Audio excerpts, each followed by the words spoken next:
As we're here filming, it's the 10-year anniversary of the launch of Dank Meme. Yep. And you've got, people are all over the place celebrating this beer. Yeah. You mentioned that you have the original recipe, which has been tweaked a little bit in 10 years.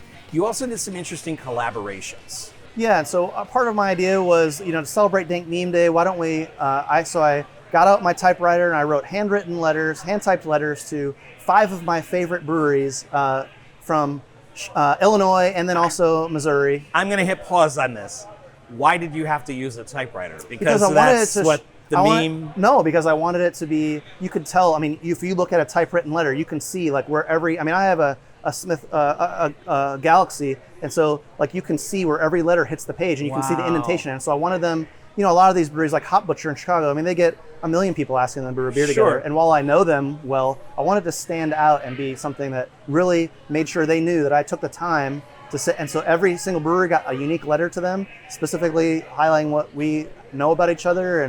And so every letter has like a handwritten typewriter. It's not going in a spam folder, right? Yeah, exactly. You're sending this, and it looks like I took the time to do it. And so I wanted them to know I was serious about wanting to do this. I told them this was going to be a 10th anniversary Dank Meme, and what I want to do is get them together, get them down to Savoy, and we would brew what they, riff.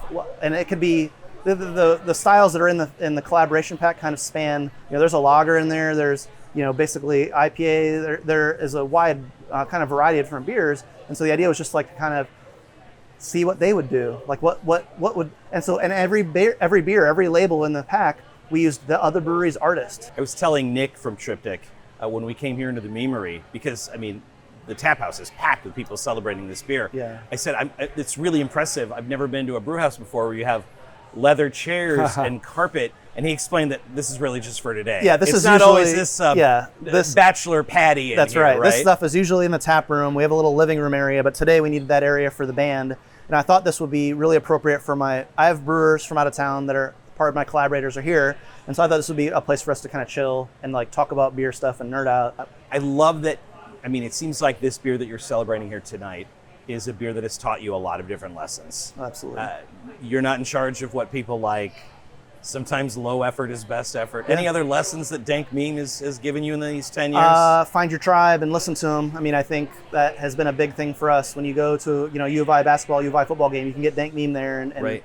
That's the first thing, like a lot of people come to the area and that's the first beer they have and that's their impression. And so whatever their feedback is from that experience, we take that into heart and think about it for the next batch. It's really hard work to make a beer that's this delicious. And it's really, really hard work to make something that people will love as much as they love this beer. The other beers that you make that maybe we're sleeping on, give those a shout out, would you? There are a lot of seasonals that come out year after year. Alpine Hat Party is a fest beer. We're having a little preview of that right now in our glasses. It's a traditional German decocted lager that we brew and then lager for 6 weeks before we release it. Right on. We have a lot of old school beers that are from Triptych Past that come back every year. A beer, Little Secret, for instance, comes back. A beer called Here Be Dragons. It's a double IPA. That's a West Coast double IPA. I think everyone, big fans of Triptych have basically a seasonality that they follow and they look forward to, like in the springtime, there's a Kolsch that comes out called Chip It on the Green.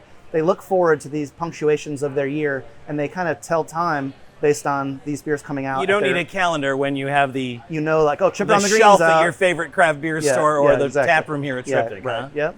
Well, the beer is delicious. Congratulations on 10 great years. Thank you. What can we expect in the next 10 years from Dank Meme? Oh, just stability. 2036, what's this party going to be like? Stability. We're just looking for, just keep iterating small changes, but improving and just keep it consistent for our customers. I think customers right now would like consistency. They want to make sure if they're going to spend money on a 4-pack that they're getting something they're going to enjoy. They don't want to roll the dice and get some random wonky result. So we want to be there for people like that. 13 years. In 10 years, it'll be 23 years of this brewery operating. Wow. We just want to be, this stable place for everyone that wants good tasting, great craft beer. Well, congratulations on 13 great years and the last 10 with Dank Meme. Keep up the good work. Thank you. And I say cheers. Yeah. I've never owned a TV in my life, so it's like 95% of pop culture references. I'm like, have you seriously never owned a TV in your life? No, my roommate in college had one, but it was his. So you don't watch TV? Not really. Is that why you've said twice during the interview. Oh, I'm already? sorry. Do we have to No, bleep that? we'll beep that out. We have a tradition where when we're knocking out the batch and we're sending it to the fermenter, we play a song called "In the Garage" by Weezer. We've carried that over from the brewery across the street. Over there, we had customers in the brewery because it's all mixed together, tap room. And So when they hear that They knew I Blue was album almost- cut, they know something's coming out.